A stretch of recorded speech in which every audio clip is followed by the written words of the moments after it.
চট্টগ্রামে চিন্ময়কে কারাগারে প্রেরণকে কেন্দ্র করে কোর্ট প্রাঙ্গণে হামলা ভাঙচুর মামলায় ৮ আসামিকে তোলা হলো আদালতে, ৫ দিনের রিমান্ড।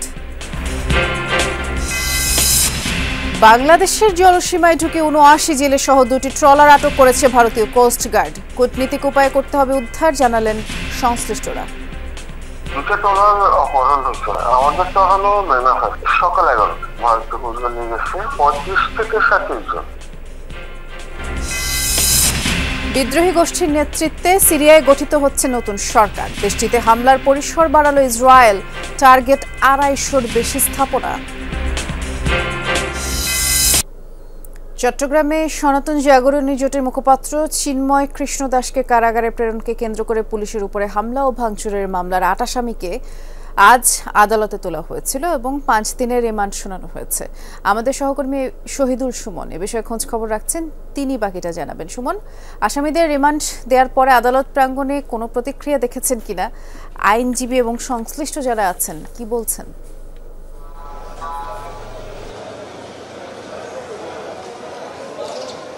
বৃষ্টি, খুব সকালেই কিন্তু আসামিদেরকে আদালতে আনা হয়েছে, ফলে এখানে আইনজীবী কিংবা সাধারণ মানুষের যে উপস্থিতি সেটি একেবারেই ছিল না, ফলে কোনো ধরনের প্রতিক্রিয়া আমরা লক্ষ্য করিনি। আগে আমরা যখন দেখেছিলাম এই ঘটনাকে কেন্দ্র করে যে 5টি মামলা হয়েছে, যখনই আসামিদেরকে আদালত প্রাঙ্গণে আনা হয়েছে তখনই কিন্তু আইনজীবীরা বিক্ষোভ করেছেন। যেহেতু আপনি জানেন চিন্ময় কৃষ্ণ দাসের যে কারাগারকে প্রেরণকে কেন্দ্র করে যে ঘটনা ঘটেছে, সেখানে কিন্তু একজন আইনজীবীও আসলে হত্যাকাণ্ডের শিকার হয়েছে, ফলে এই বিষয়টা নিয়ে কিন্তু আদালতে বেশ সোচ্চারে ছিলেন আইনজীবীরা এবং তারা কিন্তু প্রতিদিনই বিক্ষোভ করতেন। আজকে যেহেতু একেবারেই সকাল সকাল এনেছেন, বিষয়টি অনেকেই জানতেন না, ফলে কড়া নিরাপত্তার কারণে সাধারণ মানুষও কিন্তু এখানে উঠতে পারেনি, ফলে কোনো ধরনের প্রতিক্রিয়া আমরা দেখিনি। আসামিদেরকে আনা হয়েছে এবং আদালতে তোলা হয়েছে। আদালত ৫ দিনের রিমান্ড মঞ্জুর পরে কিন্তু আবার কড়া নিরাপত্তার মধ্য দিয়ে তাদেরকে পাঠিয়ে দেওয়া হয়েছে। এখনো পর্যন্ত আমরা সেভাবে কোনো ধরনের প্রতিক্রিয়া পাইনি। তবে এসব আসামি কিন্তু 3টি মামলায়, অর্থাৎ ভাঙচুর মামলা যে 3টি হয়েছে, 3টি মামলারই তারা আসামি এবং একটি মামলায় তারা কিন্তু ইতিমধ্যেই রিমান্ড শেষ করে এসেছেন। আজকে আবারও কিন্তু তারা নতুন করে আরো 5 দিনের রিমান্ডের আবেদন করেছিলেন এবং সেই আবেদনটি কিন্তু আসলে মঞ্জুর করেছেন। শুনছিলাম একটু অন্য প্রসঙ্গে যে আরেকটি প্রশ্ন আছে, সেটি হচ্ছে চট্টগ্রাম 6 আসনের যে সাবেক এমপি এবিএম ফজলে করিম চৌধুরী, তাকেও তো আজ আদালতে তোলা হয়েছিল। তার ব্যাপারে আদালত কি সিদ্ধান্ত শোনালেন জানাবেন?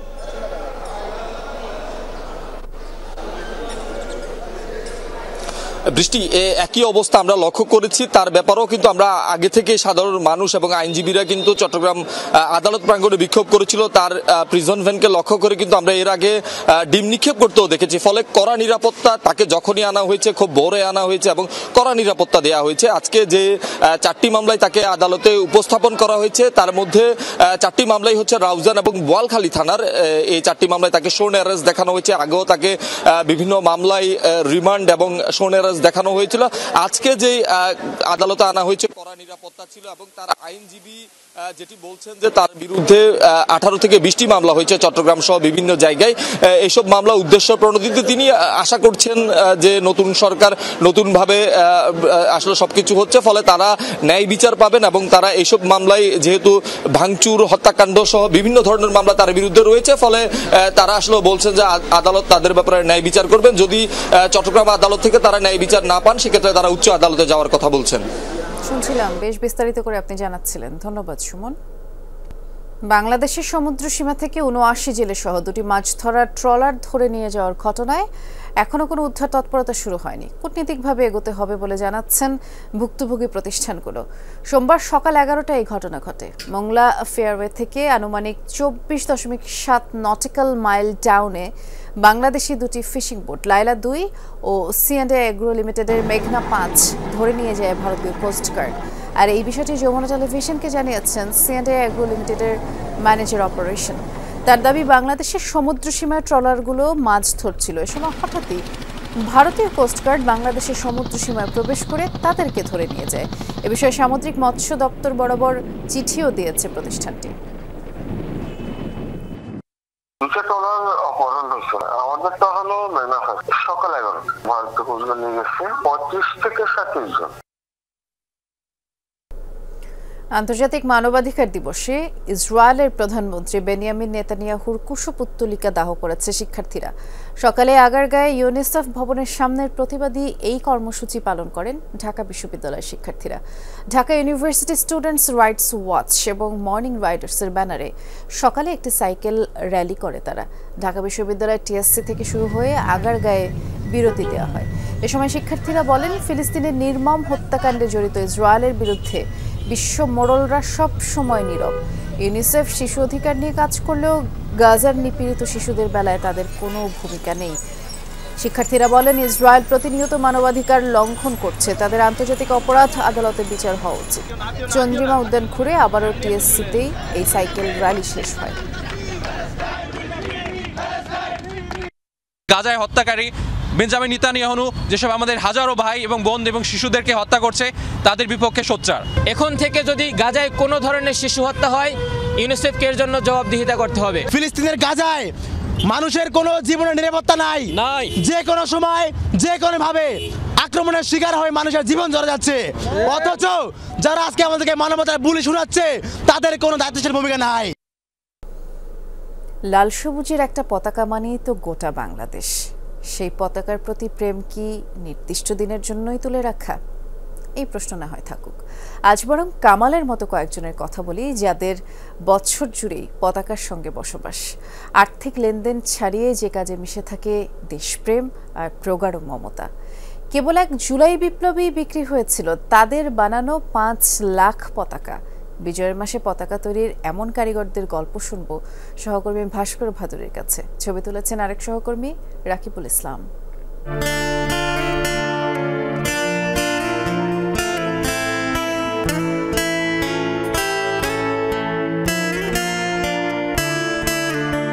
উঠছে রক্তের দামে পাওয়া স্বাধীন পতাকা, জানান দিচ্ছে দৃঢ় চিত্তে গোটা বাংলাদেশের নাম। অন্ধকার ভেদ করে আলোক বর্তিকা হয়ে সগর্বে দাঁড়িয়ে।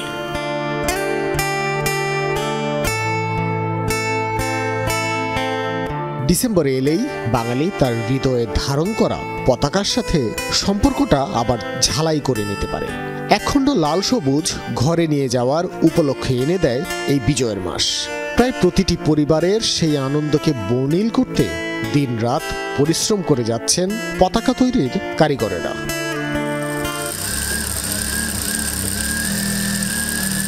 হাতের পরম মায়ায় যারা এই লাল সবুজকে আগলে রেখে দেশের প্রতিচ্ছবি সৃষ্টি করেন, তাদের কাছে সর্বোচ্চ শ্রদ্ধাতেই থাকে স্বাধীন বাংলার পতাকা। তেমনই একজন কামাল আহমেদ, যিনি গত 25 বছর ধরে কেবল পতাকা বানানোরই কাজ করছেন। ব্যস্ত এই রাজধানীর বুকে যেখানে পথ করে উড়ে দেশের অস্তিত্ব, তার অধিকাংশই এই কামালের কারখানার। পতাকার ব্যবসা আসছে আসলে ছোটো থেকে স্কুল যখন যাইতাম 16 ডিসেম্বর 21শে ফেব্রুয়ারি পতাকার অনুষ্ঠানগুলো হইতো, খুব ভালো লাগতো, আনন্দ পাইতাম। হ্যাঁ, অনেক সময় দেখা গেছে একটা দুটা পতাকার জন্য মানুষ অনেক ধারে ধারে যাইতো, নানা জায়গায় যাইতো, কোথায় বানায় কীভাবে বানায় এগুলো নিয়ে একটা মাথা চিন্তা কাজ করতো। তো চিন্তা করলাম যে আমি নিজে কি বানায় বিক্রি করতে পারি কিনা বা বানাইতে পারি কিনা। 120 পর্যন্ত আমি পতাকার অর্ডার পাইছি, অনেক বড় পতাকা। এই পতাকা যোদ্ধারাই সব শেষ গণ অভ্যুত্থানে করেছেন দিনরাত পরিশ্রম। নাওয়া খাওয়া ভুলে শুধু জুলাই মাসেই তৈরি করেছেন বিভিন্ন আকারের 5 লক্ষাধিক পতাকা। 2.5 ফিট পতাকা গেছে, 1.5 ফিট গেছে, 5 ফিট পতাকা গেছে। এর সংখ্যা আসলে পুরোপুরি আমার নেই, গণনা নাই। তবে আপনার মাথার বেশটা লাখ ছেড়ে দেব। বড় পতাকার চাপ ছিল মানে কিছুটা কম, কিন্তু মাথার যে বেশটা, মাথার যে পতাকাটা ওটা অনেক প্রচুর পরিমাণ চাপ ছিল। তখন তো মানে নাইটে প্রচুর কাজ করতাম, আনলিমিটেড। প্রোডাকশন যে পরিমাণ দিচ্ছে তার চেয়ে বেশি চাহিদা ছিল আমাদের, কিন্তু ওই পরিমাণ তো দিতে পারি না। আমরা দিন 24 ঘন্টার ভিতরে মনে করি 20 ঘন্টা 18 ঘন্টা কাজ করছি, যখন এই গ্যাঞ্জাম ছিল আর কি, আন্দোলন ছিল, ছাত্রদের আন্দোলন ছিল ওই সময়। বিজয়ের মাসে পতাকার কেনাবেচা হয়তো বাড়ে, তবে নতুন প্রজন্মের কাছে তার মাহাত্ম্য আজীবন সুউচ্চ শ্রদ্ধায় থাকবে, এমন প্রত্যাশা বাঙালির। কারণ এ পতাকায় লেখা আছে লাখো শহীদের আত্মত্যাগ আর গোটা দেশের জন্মের আত্মকাহিনী।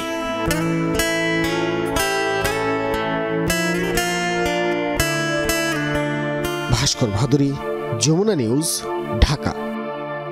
আইন শৃঙ্খলার অবনতি এবং সীমান্তে কঠোর নজরদারির অভাবকে কাজে লাগিয়ে মাদকের ভয়াবহ বিস্তার ঘটছে কুড়িগ্রামে। ইয়াবা, গাঁজা, ফেন্সিডিলের মতো নেশাজাতীয় দ্রব্যের সয়লাভ সীমান্তবর্তী এই জেলাটি। শুধু তাই নয়, সীমান্ত দিয়ে পাচার হওয়া এসব মাদক সড়ক ও নৌপথে গোটা দেশেই ছড়িয়ে পড়ছে। কুড়িগ্রামের 2টি উপজেলাকে দেশের দ্বিতীয় বিশেষ মাদকপ্রবণ অঞ্চল হিসেবে ঘোষণার প্রস্তাবনাও দিয়েছে মাদকদ্রব্য নিয়ন্ত্রণ অধিদপ্তর। নেশায় বুঁদ হয়ে থাকার এমন দৃশ্যের দেখা প্রায়ই মেলে সীমান্তবর্তী জেলা কুড়িগ্রামে। খোলা মাঠ থেকে বাসাবাড়ি, দিন দুপুরে চলছে মাদক গ্রহণ। জেলার 9 উপজেলার 7টি ভারতের সীমানার সাথে যুক্ত। 300 কিলোমিটার সীমানার মধ্যে প্রায় 50 কিলোমিটার অরক্ষিত। এই সুযোগ নিচ্ছে মাদক কারবারিরা। মাদক দিয়ে ভরপুর আমাদের ইউনিয়ন। সমস্ত এলাকায় যে যুব সমাজ আছে মাদকে নষ্ট হয়ে গেছে অলরেডি। মাদকের কারণে কিছু উঠতি বয়সী যুবক যারা এরা সেবন করে তাদের যারা যেমন চোরাচুরির বেশি কারবারিটাই বেশি হচ্ছে। স্থানীয়দের অভিযোগ, রাজনৈতিক প্রভাবের কারণে মাদকের কালো থাবা থেকে মুক্ত হচ্ছে না এই জনপদ। আছে দুই দেশে সীমান্তরক্ষী বাহিনীর যোগসাজশ। বিএসএফ গুলি 20 রাউন্ড করছিল, সেখানে আপনার প্রায় 1.5 কোটি টাকার মাল ছিল। এর সাথে জড়িত যারা তারা হলো 1 নম্বর আছে হলো জাইরুল ডাক্তার ছেলে পলাশ, 2 নম্বর আছে কিডনি আজাদ ওরফে আজাদ। প্রশাসন, বিএসএফ, বিজিবি, তারপর হচ্ছে আপনার পুলিশ, এরা কিছু করতে পারে? এরা যার যার মতো আছে, সিন্ডিকেট করা আছে, যেরকম পুলিশ লাইন আছে, বিএসএফ এর লাইনম্যান আছে। আওয়ামী লীগ দীর্ঘ 17 বছর ক্ষমতায় ছিল, 16 বছর। তাদের আমলে এই সিন্ডিকেটটা তৈরি হয়েছে। এই মাদকের রৌমারিতে অনেক ভয়াবহ আকার ধারণ করছে। এই সিন্ডিকেটটা এখনও রানিং আছে। ভয়াবহতা বিবেচনা করে রৌমারী ও চর রাজীবপুর উপজেলাকে মাদক ঝুঁকিপূর্ণ তালিকায় দ্বিতীয় অঞ্চল হিসেবে চিহ্নিত করেছে সংশ্লিষ্ট অধিদপ্তর। ভারত থেকে ইয়াবা, গাঁজা, ফেন্সিডিল, হেরোইন সহ বিভিন্ন প্রকার মাদক বাংলাদেশে অনুপ্রবেশ ঘটাচ্ছে এবং ঘটানোর চেষ্টা করছিল প্রতিনিয়ত। রৌমারী এবং চর রাজীবপুরকে একটা আলাদা বিশেষ মাদক প্রবণ অঞ্চল হিসেবে ঘোষণা করার একটা প্রস্তাবনা ছিল। তার প্রেক্ষিতে আমরা একটা প্রস্তাবনা স্বরাষ্ট্র মন্ত্রক সুরক্ষা বিভাগে প্রেরণ করেছি। শুধু সীমান্তে তদারকি বা আইনের শাসন নিশ্চিত নয়, মাদক নিয়ন্ত্রণে সামাজিকভাবে সচেতনতারও তাগিদ সচেতন মহলের। হুমায়ুন রশিদ, যমুনা নিউজ। পাহাড়ে মানসম্মত শিক্ষার সংকট দীর্ঘদিনের, আর প্রত্যন্ত জনপদে সেটি আরও বেশি। বান্দরবানের আলীকদমের অবস্থাও ঠিক তেমনই ছিল। তবে 6 বছর আগে সেনাবাহিনী প্রতিষ্ঠিত স্কুল চালুর পর চিত্র পাল্টেছে। আধুনিকতার ছোঁয়া আর উন্নত পাঠদানে খুশি শিক্ষার্থী ও অভিভাবকরা। নয়নাভিরাম প্রাকৃতিক সৌন্দর্যমণ্ডিত বান্দরবানের দ্বিতীয় বৃহত্তম উপজেলা আলীকদম, যেখানে 12টি জাতিসত্তার মানুষের বসবাস। প্রত্যেকের আছে নিজস্ব সংস্কৃতি। প্রত্যন্ত অঞ্চলটিতে শিক্ষার অভাবে অনেক সম্প্রদায়ের ঐতিহ্য ও ভাষা বিলুপ্তির পথে। সেই ঘাটতি পূরণে 2018 সালে যাত্রা শুরু Alikadam cantonment public school and কলেজের। মাতামুহুরী নদীর কোল ঘেঁষে সেনাবাহিনীর প্রতিষ্ঠিত এই স্কুল যেন পুরো এলাকার আশার আলো। এক্সট্রা কেয়ারের জন্য ক্লাস করা হয়, সেটার মাধ্যমে আমরা অনেক বেনিফিট হচ্ছে। আমাদের তারা খুবই দক্ষভাবে শিক্ষা দিচ্ছেন। আমরা সবাই মিলেমিশে খেলাধুলা করি। বন্ধু আছে, অনেকরা হচ্ছে পাহাড়ি আর অনেকরা হচ্ছে বাঙালি। 1200 আসন থাকলেও বর্তমানে এখানে শিক্ষার্থীর সংখ্যা 450 জন। আছে হোস্টেল সুবিধা, নিরাপত্তা এবং শিক্ষার মান নিয়ে খুশি অভিভাবকরাও। শিক্ষা প্রতিষ্ঠানটি আসলে আমাদের এই জনপদের জন্য একটা আশীর্বাদ স্বরূপ। পড়াশোনার মান খুবই ভালো, আর শিক্ষকদেরও খুব ভালো কেয়ারিং। অভিভাবকরা সচেতনরা আছে, স্কুলে যদি পাঠদান করে বাচ্চাদেরকে খুবই ভালো হবে। সার্বক্ষণিক সৌরবিদ্যুৎ, বিশুদ্ধ পানি, গেমস ও কিডস জোন, মাল্টিমিডিয়া ক্লাসরুম, আধুনিক ল্যাব ও প্রাথমিক চিকিৎসা সুবিধা স্কুলটিকে আলাদা করেছে অন্যগুলোর চেয়ে। প্রতিষ্ঠা লগ্ন থেকেই বিজ্ঞান ও প্রযুক্তি নির্ভর শিক্ষা বিস্তারে অত্র এলাকায় অগ্রণী ভূমিকা পালন করে চলেছে। জামশেদ চৌধুরী, যমুনা নিউজ। মানিকগঞ্জের ঘিওরে সাবেক ছাত্রদল নেতাকে প্রকাশ্যে কুপিয়ে হত্যার প্রতিবাদে সকাল সন্ধ্যা হরতাল চলছে উপজেলা সদরে।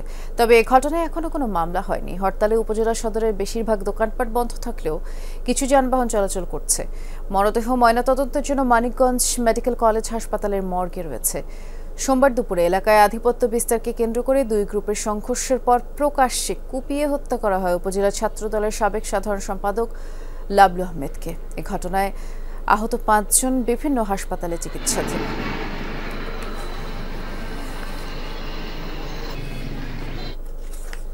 বিদ্রোহী এইচটিএস গোষ্ঠীর নেতৃত্বে অন্তর্বর্তী সরকার গঠনের কাজ শুরু হয়েছে সিরিয়ায়। প্রধানমন্ত্রী হিসেবে বেছে নেওয়া হচ্ছে মোহাম্মদ আল বশিরকে। তার কাছে ক্ষমতা হস্তান্তরে রাজি আসাদ প্রশাসনের প্রধানমন্ত্রী মোহাম্মদ জালালি। দুজনের সাথে বৈঠক করেছেন এইচটিএস প্রধান আবু মোহাম্মদ আল জুলানি। নতুন সরকার প্রধান একজন ইলেকট্রিক্যাল ইঞ্জিনিয়ার। বিভিন্ন গোষ্ঠীর সদস্যদের নিয়ে অন্তর্ভুক্তিমূলক সরকার গঠনের কথা জানিয়েছে এইচটিএস। তবে প্রশাসনে ভিন্ন মতের এসব গোষ্ঠীর মধ্যে কিভাবে ভারসাম্য আনা হবে তা নিয়েই শঙ্কিত বিশেষজ্ঞরা। অন্তর্বর্তী সরকারের সাফল্য নিয়েও সংশয় আছে। সিরিয়ায় হামলা চালিয়েই যাচ্ছে ইসরায়েল। বাশার আল আসাদের পতনের পর 250-র বেশি টার্গেটে অভিযান চালিয়েছে আইডিএফ। দেশটির স্থানীয় গণমাধ্যম বলছে স্মরণকালের সবচেয়ে বড় বিমান হামলা চালানো হয়েছে সিরিয়ায়। সামরিক স্থাপনা এবং আসাদ সেনাদের ঘাঁটি ছিল মূল টার্গেট। ধ্বংস করা হয়েছে বহু fighter jet, surface two surface air missile system, অস্ত্র তৈরির কারখানা ও গোদাম। লাতাকিয়া বন্দরেও হামলা হয়েছে। বিদ্রোহীদের অভিযানে প্রেসিডেন্ট বাশার আল আসাদ দেশ ছেড়ে পালানোর পর ইসরায়েল গোলান মালভূমিতে অগ্রসর হয়েছে। সিরিয়ার উত্তরাঞ্চলে মার্কিন সমর্থিত কুর্দি ও তুর্কি সমর্থিত বিদ্রোহীদের মাঝে ব্যাপক সংঘাত হয়েছে। মেনবিজ থেকে কুর্দিদের হটিয়ে দিয়েছে তুর্কি সমর্থিত গোষ্ঠী। একটি ভিডিও প্রকাশ করেছে তারা, আর সেখানেই উল্লাস করতে দেখা যায় বিদ্রোহীদের। সাঁজোয়া যান নিয়ে রাস্তায় টহল দেয় তারা। সোমবার Syrian observatory for human rights এই তথ্য নিশ্চিত করেছে। তুরস্কের নিরাপত্তা বাহিনীর 2টি সূত্র জানিয়েছে রয়টার্সকে তুরস্ক সমর্থিত বিদ্রোহী গোষ্ঠীর আধিপত্য সিরিয়ার উত্তরাঞ্চলে। অন্যদিকে মার্কিন সমর্থিত কুর্দি গোষ্ঠীগুলোর প্রভাব উত্তর পূর্বাঞ্চলে।